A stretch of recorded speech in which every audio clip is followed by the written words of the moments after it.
নিজেকে কি করে আরও সুন্দর করে তুলবে কিছু টিপস। সবার প্রথমে বলবো জ লাইনের কথা।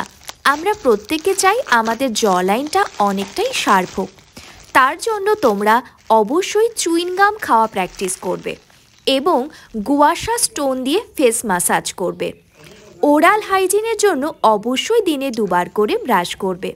আর কি বলো তো, জিভটাকেও কিন্তু পরিষ্কার করা জরুরি। অলওয়েজ স্মেলের জন্য স্নান করতে হবে প্রয়োজনে 2 বার এবং ডিওড্রেন্টও ইউজ করতে হবে। ভালো স্কিনের জন্য ক্লিনজিং, টোনিং, ময়শ্চারাইজিংয়ের সঙ্গে অবশ্যই ভালো ডায়েট ফলো করবে এবং পরিমিত জল খাবে। ফিজিক ভালো করতে এবং আন্ডার আইয়ে ডার্ক সার্কেলের সমস্যা থাকলে অবশ্যই চেষ্টা করবে প্রপার ঘুমটা কমপ্লিট করতে। পার্পেল থেকে সামারের জন্য কিছু জিনিস অর্ডার করেছিলাম, তোমাদের সাথে শেয়ার করলাম। আমি চাই তোমরা আরও গ্লো করো।